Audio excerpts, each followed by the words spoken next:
Hey there guys, and welcome back to another reaction video. Today we'll be reacting to SCP-007. Abdominal planet apparently. Huh. Well, anyway, before we actually start the video, if you have any suggestions for videos you would like me to react to, feel free to leave them in the comments below. And don't bother picking something religious, because I'm not gonna do that. Anyway, let's press play and see what's gonna happen, shall we?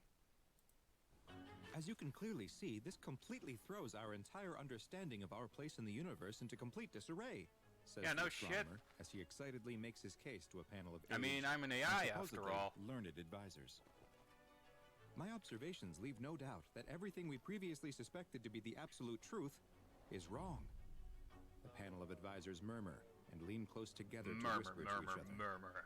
The astronomer can't hear what they are saying, but the passion and joy that he felt as he explained his findings to the room is quickly draining. They're gonna torture him, aren't they? He can see the men mouthing the words "no" and "lies" as they make disapproving gestures.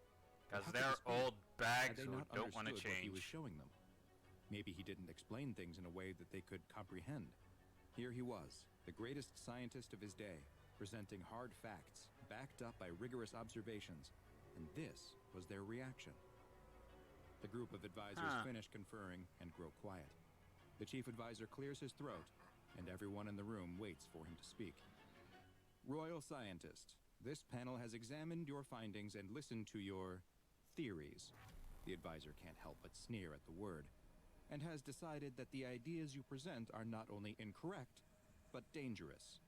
The astronomer can't believe So what you he's are hearing. being put to This death. panel, acting under the authority of the king, has charged you Right. with the crime of heresy. The astronomer is shocked. He steps towards the panel to plead with them, but he's stopped by a pair of guards who grab him by the arms. Stop! Stop! I'm a man of science.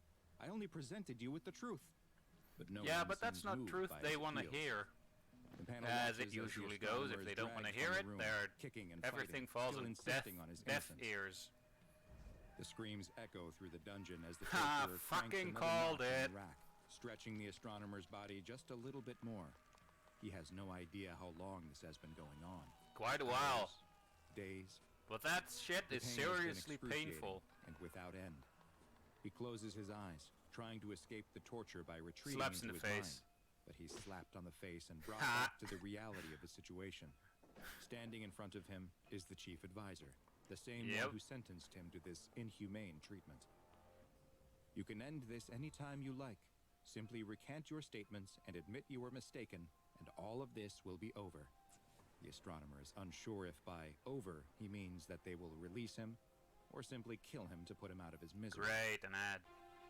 But it didn't matter which the right answer was. Fucking He couldn't ads, am lie. I right? The astronomer knew the truth, and no amount of pain, no matter how intense or how long they submitted him to it, would change what he now knew. Disappointed with the astronomer's steadfastness, the advisor signals to the torturer, who cranks the rack again, stretching the astronomer's body to the point where he feels like his bones might pop out of their sockets. "Recant!" the advisor screamed, Never. repeating the word over and over, growing louder as the astronomer's own cries increased from the pain caused by the torturer cranking the rack more and more. The astronomer closes his eyes again. He's certain this will be the end of him soon, and that he will die with the great secret he's learned without getting the chance to share it with the world. But suddenly, the astronomer notices that the room has gone quiet. The advisor is no longer yelling, and the torturer has stopped operating the machine. The astronomer opens his eyes to see the advisor and the torturer both in a deep bow. His gaze continues up, and he sees the king himself standing in front of him. The king stares at the astronomer for what feels like an eternity, before simply asking, "Is it true?" The astronomer, limbs still stretched on the rack, manages a nod, and with his remaining strength whispers, "It's true." The king motions with his hand to the torturer, who stands up and begins releasing the astronomer from his constraints. And of course The someone has advisor protests. objections. "But my lord, this man..." But he's cut off by the king with a stern look, and retreats back into his deep bow. "Show me," the king says, as the astronomer stands. rubbing his sore shoulders where the tendons and muscles were stretched far beyond their natural limits. Huh. The astronomer opens the door to his laboratory and gestures for the king to enter. The room is a mess That he of isn't papers wailing and in pain scientific still. equipment, a reflection of the busy and scattered mind of the man who works here. The king is immediately drawn to a table with a large scroll. He spreads it across the table and examines it, but his face betrays no hint of what he is thinking. Is this what you showed my advisors? The astronomer nods yes. Would you like to see for yourself? The astronomer motions to the window, where a brass tube is attached to a tripod. A telescope, I approaches the think device, those are things but are doesn't know called. how it works. The astronomer demonstrates by looking through the eyepiece. He moves it slightly, making small adjustments to make sure it is just right for the king. There, now look. The king bends over to peer through the telescope, and a look of shock comes over his face. My God! What he sees is the most It's a incredible giant thing face he in the has ever sky. witnessed. There, far above up in the sky, unable. And the face says, "Show me what you got." If you know that reference, then you know a very good TV show. To be seen by the naked eye is a man, and he is staring back at him. The planet that this played out on was not Earth, but a bizarre place that is one of the strangest anomalies in the entire SCP Foundation archive. This is SCP-007, also known as Abdominal Planet. SCP-007 is a spherical object located in the abdomen of a young man, or rather in the space where his abdomen should be, since most of the muscle, skin, and organs that should be present simply are not. The subject, a Caucasian male in his mid-20s of average height and build, does not appear affected by the large missing portion of his body, and has not reported experiencing pain or discomfort of any kind. In the space where his abdominal muscles and organs should be is a small globe composed of soil and water. This sphere, which measures roughly 60 centimeters in diameter, resembles the planet Earth, though the arrangement of the continents does not match any known configuration from our own planet's history. The tiny planet has its own weather patterns, and even a small, but still detectable, gravitational pull. Perhaps the most fascinating aspect of SCP-007 is that it appears to be inhabited. Microscopic organisms that would correspond to roughly the scale of human beings on Earth have been observed on the surface of the planet. So far, 2 distinct intelligent species have been identified, both of whom seem to possess a technological level similar to the 15th century on Earth.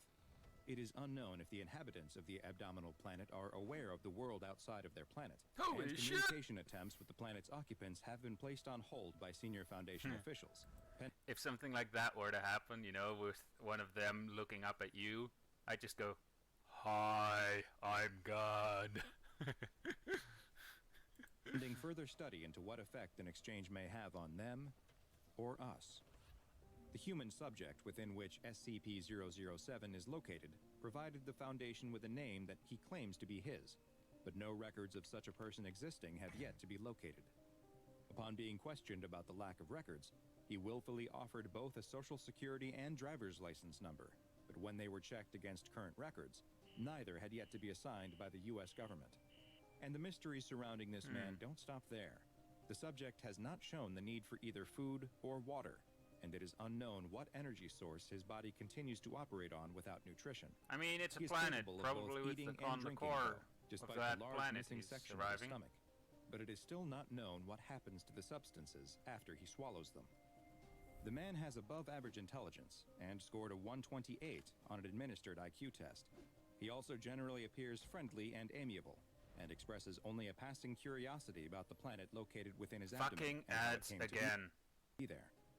When asked about the origins of the Fricking planet, ads. he replied very matter-of-factly that, "I just woke up one day and there it was. I don't have any idea how it got there." Due to the poorly understood nature of SCP-007, it has been classified as Euclid, and the small planet and the man it resides in are contained in a sealed, comfortably furnished 10 by 10 meter room that the subject is not allowed to leave. The subject is to be monitored closely by Foundation staff and has a weekly chess game with one of the attending doctors, which also serves as an opportunity to evaluate his mental health. So far, he has not shown Once any a signs week of only? mental illness or violent tendencies, and seems to be quite content. In general, he appears happy with his restricted living situation inside the Foundation facility and has made no attempts to escape. The subject Huh. has made multiple requests for access to a computer with an internet connection, but due to potential security risks, this request has thus far been denied. Now go and watch another entry Wow. from the files of Dr. Bob, and make sure you subscribe. So, in other words, the SCP Foundation are just a bunch of assholes. Well, guess nothing changes, does it? Anyway, I hope you enjoyed this video, and I'll see you guys in the next video of whatever I'll be making. So yeah, bye!